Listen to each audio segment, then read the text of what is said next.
Un saludo al profesor Isaac Galán Salazar, también un saludo a todos ustedes compañeros. Yo soy Joaquín Nox Santamaría Tentalián. Estoy cursando actualmente el primer ciclo de la carrera de Medicina Humana. Estoy completando el curso de Compromiso Ético en la sección K y en estos momentos voy a hacer la presentación de mi trabajo individual, mi artículo de opinión titulado La clonación humana en el Perú, una amenaza contra la especie humana. Bien, mi título es el que podemos visualizar en esos momentos y mi tema es la clonación humana. En los últimos años en el Perú se ha dado un gran salto en los conocimientos de la ciencia y la tecnología. También se ha dado un gran salto en lo que es la libertad del pensamiento y la moralidad, ¿no? Cuando hablamos de clonación humana, nos topamos con un problema que es bioético, es decir, un problema ético que tiene relación con la vida. La clonación humana ha sido, sigue y seguirá siendo un gran tema controversial, ya que tiene que enfrentarse a interrogantes como la identidad propia, la religión, intereses políticos y la cultura de cada lugar del mundo. La pregunta controversial que he formulado es: ¿debe de aprobarse la clonación humana en el Perú? Y mi respuesta, que es la tesis, es que la clonación humana debe de ser rechazada en el Perú. Bien, mis objetivos en este trabajo son: el objetivo general es describir a la clonación humana. Otro es identificar otros problemas similares a la clonación humana. Y por último, analizar los argumentos a favor o en contra de la clonación humana. Bien, llegó el momento de los argumentos. Para dar un pequeño contexto, en tiempos antiguos, al inicio de la época informática, en los años 80, se empezó a utilizar la palabra clon, ¿no? Ese término que vamos a hablar en estos momentos. Y se empezó a hablar ese término para denominar a computadoras que contenían información copiada de otro computador, ¿no? Tal cual.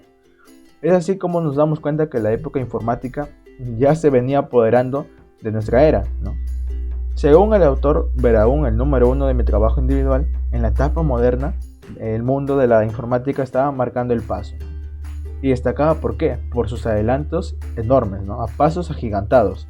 Es por ello que no debemos sorprendernos que los términos como programa, virus y clon se hayan tomado para el campo de la genética.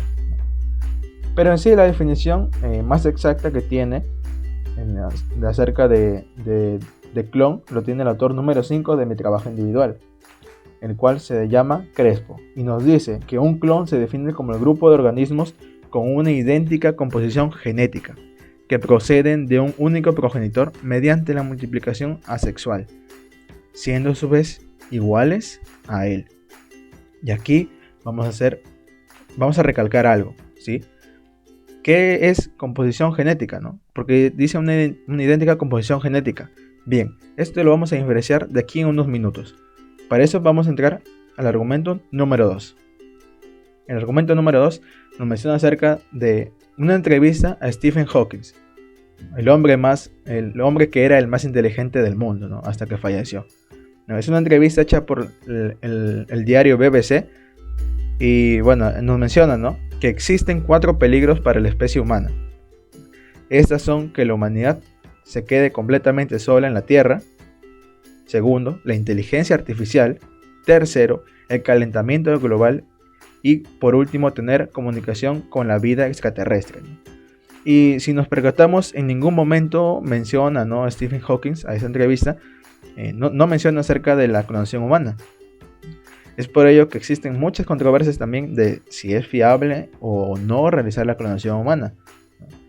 Sin embargo, esta puede mejorar la especie, ¿no? Si la visión de algunos es viajar a otro lugar, ¿no?, fuera de la Tierra, es una ventaja, ¿no?, porque pueden así mejorar la especie y adentrarse a conquistar nuevos mundos, ¿no? Que, ¿por qué no quedarse y cuidar a nuestra verdadera casa, ¿no? Pero bueno, vamos a ir al tercer argumento y último también. Último y tercer argumento. Aquí vamos a hablar acerca de un argumento en contra de la clonación humana, ¿no? Y esto nos lo expresa el autor Calice número 8, ¿sí?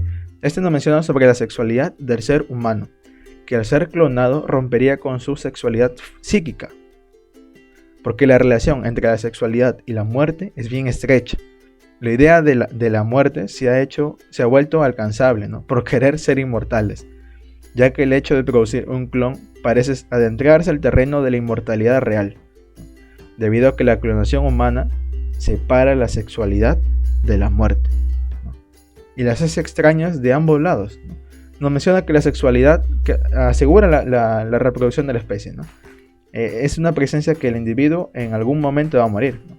Porque la reproducción es una necesidad, es una actividad física, una actividad vital de cualquier especie para que pueda perpetuar en el tiempo, ¿no? Y también ese término reproducirse es aceptar nuestro deceso o nuestra muerte, inventar un método para poder compensarla, ¿no? Para poder compensar las muertes que vamos a tener.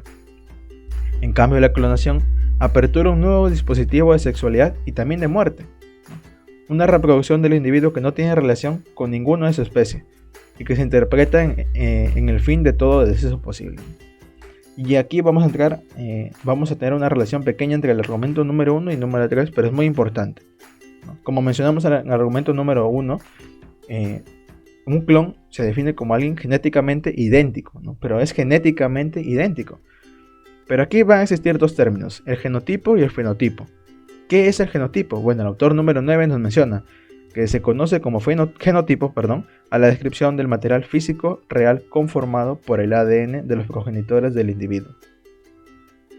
Solamente por el material físico real conformado por el ADN de los progenitores, ¿ya?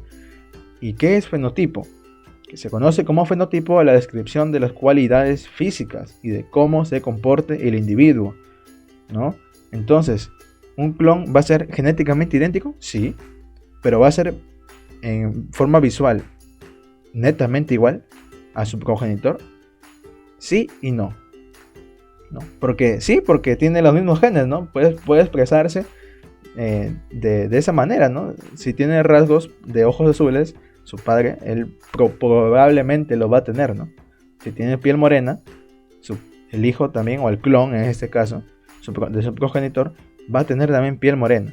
Pero ¿qué va a pasar, no? Existe ese término fenotipo que nos dice que las cualidades físicas, va a depender de las cualidades físicas y de cómo se comporte el individuo. Entonces aquí no hablamos algo de comportamiento, ¿no? Es como un ejemplo pequeño para entenderlo, es los padres diabéticos, ¿no? O los abuelos. Siempre tenemos el temor de adquirir esa enfermedad, ¿no? Porque en sí los genes de esa enfermedad están dentro de ese niño, de ese joven, del nieto o del hijo. Sin embargo, si se cuidan, si no toman bebidas azucaradas en exceso, ¿no? Si se cuidan en su salud, en su alimentación, la enfermedad no la van a expresar. ¿Por qué? Porque no se dan las condiciones para tener esa enfermedad. Lo mismo pasa aquí con el fenotipo, ¿no? El fenotipo es el genotipo más nuestro comportamiento. Entonces, la idea de que un clon es igual a su padre, bueno, es un poco equivocada. Entonces, ¿qué podemos concluir de esto? Vamos a concluir 3 cosas. La primera es que la clonación humana es el proceso por el cual obtenemos 2 individuos genéticamente idénticos. Por lo tanto, no necesariamente son idénticos visualmente, ya que el fenotipo es diferente para todos. Segundo, existen problemas como la inteligencia artificial, ¿no? Como mencionamos, que puede ser mucho más peligroso que clonar a un ser humano. Y por último, la clonación humana no debe de aprobarse en el Perú, ya que no es un tema de primera necesidad para nuestro país. Bien, aquí estoy dejando mis referencias bibliográficas con las cuales elaboré mi trabajo individual. Aquí en la exposición he trabajado con algunos. Y bueno, no quiero despedirme sin antes dejar esta pequeña frase: que el éxito es el resultado de nuestra lucha día a día. Muchas gracias.